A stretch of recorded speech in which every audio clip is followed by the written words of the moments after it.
అంటే మీరు చెప్పినటువంటి దానికి అన్నిటి ఒక ఈ 6 పథకాలకు కూర్చొని నువ్వు బేరీజ్ వేసుకుంటే అన్నదాత సుఖీభావకు 10,800 కోట్లు, నిరుద్యోగ భృతికి 7,200 కోట్లు, ఆడబిడ్డ నిధికి 32,400 కోట్లు, తల్లికి వందనం కింద 13,000 కోట్లు, ఉచిత బస్సుకు దానికి మీరు ప్రభుత్వానికి ఎంత చెల్లిస్తారో దానికి 4,000 కోట్లు 3,000 కోట్లు ఎంత అవుతుంది, వాళ్ళు గర్వంగా పోవాలంటే కానీ వాళ్ళకి 3,000-4,000 కోట్లు అవుతుంది. దీపం పథకానికి అయ్యేది 5,000 కోట్లు. దాదాపు సంవత్సరానికి మీరు ఇచ్చినటువంటి సూపర్ 6 అనేది సూపర్ హిట్ కావాలంటే 70,000 కోట్ల రూపాయలు ఈ ప్రభుత్వం నుంచి ప్రజలకు చేరాల్సినటువంటి అవసరం ఉంది. ఇది వాస్తవమా కాదా ముఖ్యమంత్రి గారు, మీరు చెప్పండి. మరి ఈరోజు జూన్ 12వ తారీఖున అనుకుంటా ముఖ్యమంత్రి గారు ప్రమాణ స్వీకారం చేసింది. జూన్ 12, 2024. ఇప్పటికీ దాదాపు 1 సంవత్సరం దాటి 4 నెలలు అయింది. 1 సంవత్సరం 4 నెలలు అంటే 1 క్వార్టర్ దాటి ఇంకా పోయింది. ఆల్మోస్ట్ 70,000 కోట్లు 1 సంవత్సరానికి ఖర్చు అయితే 16 నెలల కాలానికి ప్రభుత్వం నుంచి మీరు ఇచ్చినటువంటి సూపర్ 6 ద్వారా మీరు ఖర్చు పెట్టాల్సినటువంటి ఖర్చు 90,000 కోట్ల రూపాయలు పైనే ఉంటుందనే మాట ముఖ్యమంత్రి గారికి గుర్తు చేస్తున్నాను. మరి నువ్వు ఎంత ఖర్చు పెట్టావయ్యా? గడిచిన 16 నెలల నుంచి నీ ప్రభుత్వ ఖజానా నుంచి ఈ యొక్క సూపర్ 6 పథకాల కోసం ఎంత ఖర్చు పెట్టావు ముఖ్యమంత్రి గారు? మీకు ధైర్యం ఉంటే మీ రికార్డుతో ఎవరైనా పంపించండి. నాకు తెలిసినంత వరకు 6,000-7,000 కోట్లకు ఈ యొక్క తల్లికి వందనం కింద 6,000-7,000 కోట్లు మీ ప్రభుత్వం విడుదల చేసింది. దీపం పథకం కోసం ఏ గ్రామంలో చూసినా కూడా 50% నుంచి 60% కూడా రాలేదు. ఇప్పటి వరకు దాదాపు 1,000 కోట్లు కూడా దానికోసం రిలీజ్ చేసేటువంటి పరిస్థితులు లేవు. ఈరోజు అన్నదాత సుఖీభవ స్కీమ్ కింద 50 లక్షల మంది రైతులకు నువ్వు ఇచ్చినటువంటి 5,000 చొప్పున 2,500 కోట్లు అయింది.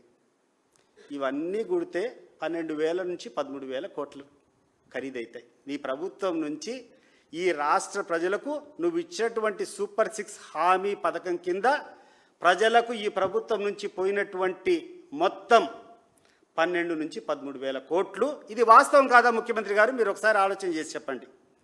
మరి 90,000 కోట్లు ఖర్చు అయ్యేటువంటి పథకాన్ని 13,000 కోట్లు నువ్వు డబ్బిచ్చి, అంటే కనీసం 15 నుంచి 16% కూడా నువ్వు విడుదల చేయకుండా ఈ యొక్క సూపర్ 6 సూపర్ హిట్ అని చెప్పుకునేటువంటి ఘనత నీకు తప్ప ఇంకెవ్వరికీ లేదు ముఖ్యమంత్రి గారు. అది గుర్తుపెట్టుకోండి.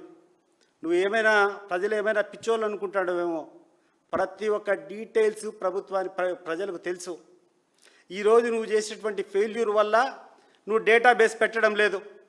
ఎక్కడ చూసినా ఈరోజు అర్హత కలిగినటువంటి అనేక మంది ఈ యొక్క లబ్ధిదారులకు డబ్బులు రాకుండా ఉంటే వాళ్ళు ఎవరికైనా అప్లికేషన్ పెట్టాలంటే ఎక్కడ పెట్టాలి ముఖ్యమంత్రి గారు? గతంలో జగన్మోహన్ రెడ్డి గారి హయాంలో గర్వంగా ఇట్లా కాళ్ళు ఎగిరేసుకొని వాళ్ళకి తీరుకునే టైంలో అక్కడికి పోతే వాలంటీర్ తీసుకొని నోట్ చేసుకొని కంప్యూటర్లో ఫీడ్ చేసి మళ్ళీ వాళ్ళకి స్టేటస్ ఇచ్చేటువంటి పరిస్థితి. ఈరోజు ఆ డేటాబేస్ ఎక్కడైనా ఉందా ముఖ్యమంత్రి గారు? నాకు చెప్పండి.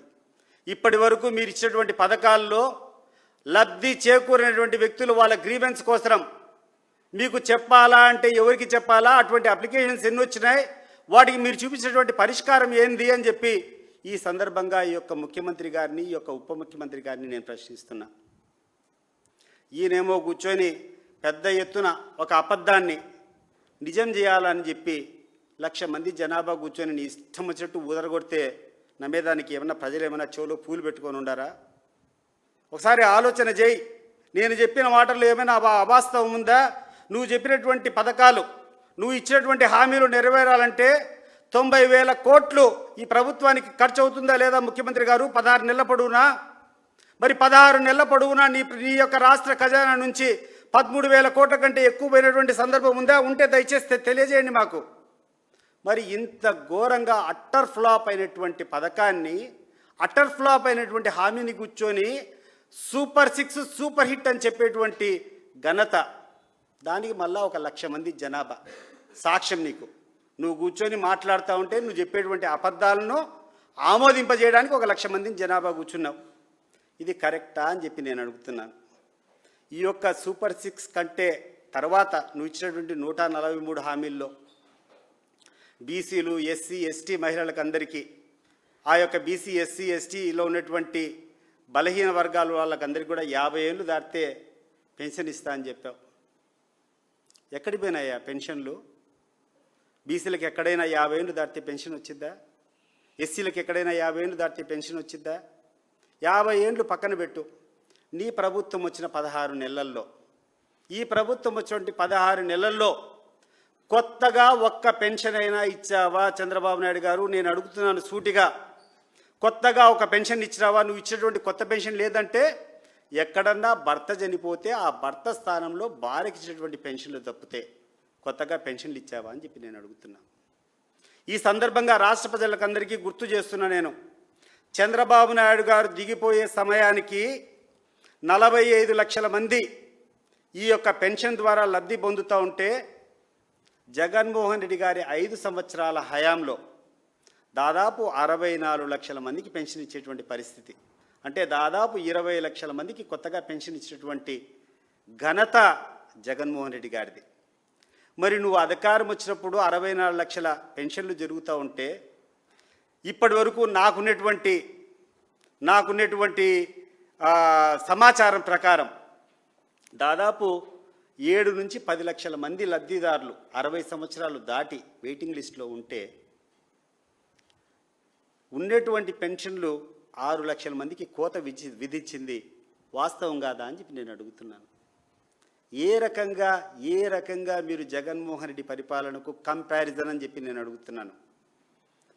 జగన్మోహన్ రెడ్డి ఒక హీరో, చెప్పిన మాట చెప్పినట్టు కూర్చొని చెప్పిన టైంకు ఎవరి దగ్గరికి ఎక్కడికి పోకుండా వాళ్ళ ఇంట్లో వాళ్ళు కూర్చుంటే వాళ్ళకి చెప్పినటువంటి హామీ బటన్ నొక్కి వాళ్ళకు డబ్బు చెప్పించినటువంటి ఘనత ఈరోజు ఉంటే, ఈరోజు నువ్వు చెప్పినటువంటి హామీలు అమలు కావాలంటే ఎవరి దగ్గరికి పోవాలనో అర్థం కానటువంటి పరిస్థితుల్లో ఉన్నారు. ఈరోజు ఈ పెన్షన్దారులకు అందరికీ మీరు ఏ రకమైనటువంటి సందేశాన్ని ఇస్తారో ఒకసారి చెప్పండి. 16 నెలల నుంచి అర్హత సాధించి 60 ఏళ్ళు పూర్తయినటువంటి వాళ్ళకు నువ్వు చెప్పినటువంటి 143లో ఉన్నటువంటి హామీల్లో 50 సంవత్సరాలు పూర్తయినటువంటి బీసీఎస్సీని పక్కన పెట్టండి. 60 సంవత్సరాలు పూర్తయిన వాళ్ళకన్నా ఇవ్వాల్సిన బాధ్యత నీకుందా లేదా అని చెప్పి చంద్రబాబు నాయుడు గారికి నేను గుర్తు చేస్తున్నాను.